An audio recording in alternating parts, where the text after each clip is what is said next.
BJP ഹരിയാനയിൽ ഇതാ മുമ്പിലെത്തിയിരിക്കുന്നു. 2 സീറ്റുകൾക്ക് India മുന്നണിക്ക് മുമ്പിലാണ് BJP എന്ന് നാം ഇപ്പോൾ കാണാം. ഇപ്പോൾ ഈ കാണുന്ന ഫലസൂചനകൾ മാധ്യമങ്ങൾ നേരിട്ട് റിപ്പോർട്ട് ചെയ്യുന്നതാണ്. ഇപ്പോഴും ഇലക്ഷൻ കമ്മീഷന്റെ വെബ്സൈറ്റിൽ അപ്ഡേറ്റ് ഉണ്ടാകുന്നില്ല, വേഗത്തിലുള്ള അപ്ഡേറ്റ് ഉണ്ടാകുന്നില്ല. ഇരു സ്ഥലത്തും ജമ്മു കശ്മീരിലും ഹരിയാനയിലുമുള്ള അപ്ഡേറ്റുകൾ തെരഞ്ഞെടുപ്പ് കമ്മീഷന്റെ വെബ്സൈറ്റിലില്ല. പക്ഷേ മാധ്യമങ്ങളുടെ റിപ്പോർട്ട് പ്രകാരം ഇപ്പോൾ ഹരിയാനയിൽ BJP ആണ് മുമ്പിൽ. 40 സീറ്റിൽ ഇന്ത്യ മുന്നണിയും 42 സീറ്റിൽ NDAയും. ജമ്മു കശ്മീരിലാകട്ടെ ഇന്ത്യ മുന്നണി 46 സീറ്റിലുണ്ട്.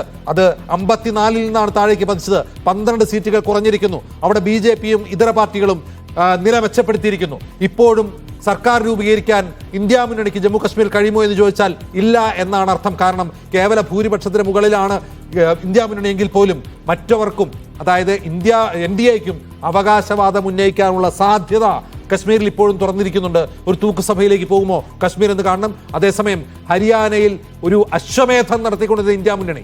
എല്ലാ മേഖലയിലും തേരോട്ടം നടത്തിയ ഇന്ത്യ മുന്നണി ഇതാ 40 സീറ്റിലേക്ക് കൂപ്പുകുത്തിയിരിക്കുന്നു. BJP 2 സീറ്റ് വർദ്ധിപ്പിച്ച് 42.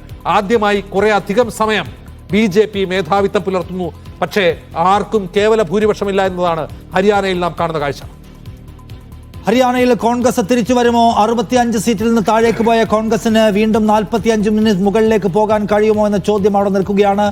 BJP കേവല ഭൂരിപക്ഷം കടക്കുകയും കോൺഗ്രസ് താഴേക്ക് പോയി എന്ന റിപ്പോർട്ട്സ് നമ്മൾ പലയിടത്തും കാണുന്നുണ്ട്. പക്ഷേ ഇപ്പോൾ നമ്മുടെ മുമ്പിലുള്ള കണക്കുകൾ പ്രകാരം 42-40 എന്നാണ്. കോൺഗ്രസിനേക്കാൾ വലിയ കക്ഷിയായി BJP ഹരിയാനയിൽ മാറിക്കഴിഞ്ഞിരിക്കുന്നു. വലിയ തോതിലുള്ള കോൺഗ്രസ് വികാരം അലയടിക്കുന്നു എന്ന് കരുതിയ ഹരിയാനയിൽ പക്ഷേ ഇപ്പോൾ കാണുന്ന ചിത്രം കോൺഗ്രസിന് അത്ര ശുഭകരമായതല്ല, സന്തോഷിക്കാൻ കഴിയുന്നതല്ല. BJP ലീഡ് ഉയർത്തുകയാണ് ഹരിയാനയിൽ അങ്ങനെ തോൽവി സമ്മതിച്ചു പോകാൻ BJP തയ്യാറല്ല. BJP 44 സീറ്റിലേക്ക് എത്തിയിരിക്കുന്നു. 2 സീറ്റുകൾ കൂടി കടന്നാൽ BJP അവിടെ നാടകീയമായ തിരിച്ചുവരവിലൂടെ കേവല ഭൂരിപക്ഷം ഉറപ്പിക്കും എന്നത് കാണാം. BJP 44 സീറ്റിലേക്ക് എത്തിയിരിക്കുന്നു. ഒറ്റ സീറ്റ് കൂടി കഴിഞ്ഞാൽ പാതി സീറ്റ് അവരുടെ കയ്യിലായി. അത് കഴിഞ്ഞ് ഒരു സീറ്റ് കൂടി ആയാൽ പിന്നെ അവർക്ക് ഭരിക്കാനുള്ള ഭൂരിപക്ഷവുമായി ലീഡ് നിലയിൽ. ഹരിയാന BJP പിടിക്കുമോ എന്നറിയാൻ ഈ ഒരു സീറ്റ് മതി. ഹരിയാനയിൽ BJP അധികാരത്തിലേറാൻ. കഴിഞ്ഞ തവണ കേവലം 40 സീറ്റ് മാത്രമാണ് ഉണ്ടായിരുന്നത്. JJPയുടെ പിന്തുണയോടുകൂടി BJP അധികാരത്തിലെത്തുകയായിരുന്നു കഴിഞ്ഞ തവണ. പക്ഷേ ഇക്കുറി അതിനേക്കാൾ മികച്ച ഒരു സീറ്റിലേക്ക് അവർ കുതിക്കുകയാണെന്ന് ഈ ഫലസൂചനകളിൽ നിന്ന് മനസ്സിലാകും. എന്തായാലും 10 മണിയാകാറാകുന്നു, 9:50 ആയിരിക്കുന്നു. ഈ സമയമായിട്ടും ഇരു സംസ്ഥാനങ്ങളിലും കൺക്ലൂസീവായ ഒരു റിസൾട്ടിലേക്ക് എത്താൻ മാധ്യമങ്ങൾക്ക് പോലും കഴിയുന്നില്ല. മാധ്യമങ്ങളുടെ റിപ്പോർട്ടിംഗ് അനുസരിച്ച് കഴിയുന്നില്ല. ഇലക്ഷൻ കമ്മീഷന് പോലും ഈ ഫലപ്രഖ്യാപനം ഏറെ വൈകും എന്ന സൂചനയാണ് ഇപ്പോൾ നമുക്ക് ലഭിക്കുന്നത്. ഇലക്ഷൻ കമ്മീഷന്റെ വെബ്സൈറ്റിൽ പോലും കൃത്യമായ അപ്ഡേറ്റുകളില്ല.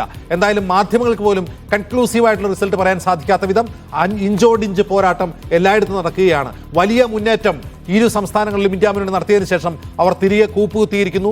തിരികെ ഹരിയാനയിൽ കേവല ഭൂരിപക്ഷത്തിന് താഴെ പോയിരിക്കുന്നു എന്ന് മാത്രമല്ല BJP കേവല 45 സീറ്റിൽ BJP ലീഡ് ചെയ്യുന്നു. ഒറ്റ സീറ്റ് കൂടി കഴിഞ്ഞാൽ ഹരിയാന BJP പിടിക്കുന്നു എന്ന് പറയാം. 46 സീറ്റാണ് BJPക്ക് അവിടെ ആർക്കായാലും അവിടെ ഭരിക്കാൻ വേണ്ടത്.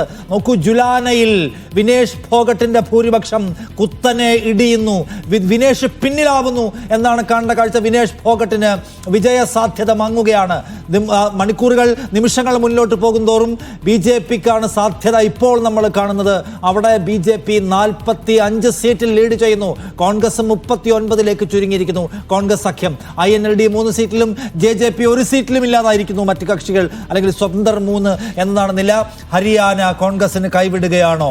കാരണം തെരഞ്ഞെടുപ്പിന്റെ അന്തിമ ഫലസൂചനകളിലേക്ക് കാര്യങ്ങൾ അടുത്തുകൊണ്ടിരിക്കെ BJP 46 സീറ്റിൽ കേവല ഭൂരിപക്ഷം കടന്നിരിക്കുന്നു.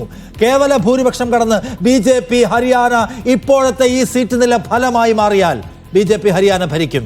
അവിതർക്കിതം BJP ഹരിയാന ഭരിക്കാൻ കഴിയുന്ന സീറ്റ് നിലയിലേക്ക് അവർ ഉയർന്നിട്ടുണ്ട്. അങ്ങനെ ഒരു കടുത്ത BJP വിരുദ്ധ വികാരം ഹരിയാനയിൽ അലയടിച്ചിരുന്നില്ലേ എന്ന ചോദ്യമാണ് ഇപ്പോൾ ഉയർന്നു വരുന്ന ചോദ്യം. വിനേഷ് ഫോഗട്ടിന് അനുകൂലമായ ഒരു തരംഗം ഹരിയാനയിൽ ഉണ്ടായിരുന്നില്ലേ? നമ്മളെല്ലായിടത്തും കണ്ടത്, എല്ലാ റിപ്പോർട്ടുകളിലും കണ്ടത്, എല്ലാ പ്രതികരണങ്ങളിലും കണ്ടത് BJP സർക്കാരിൻ്റെ കർഷക വിരുദ്ധ സമീപനങ്ങളോട്, സമരവിരുദ്ധ സമീപനങ്ങളോട്, ഗുസ്തി താരങ്ങളുമായിട്ടുള്ള പ്രശ്നങ്ങളോട് എല്ലാം ജനങ്ങൾ സർക്കാരിനെതിരായിരുന്നുവെങ്കിൽ ഇപ്പോൾ പക്ഷേ BJP 46 സീറ്റിന്റെ എഡ്ജ് എടുക്കുകയാണ്. ധനസുമോദ് ഡൽഹിയിൽ. ധനസുമോദ്, ഹരിയാന കോൺഗ്രസിന്റെ കയ്യിൽ നിന്ന് പോയോ?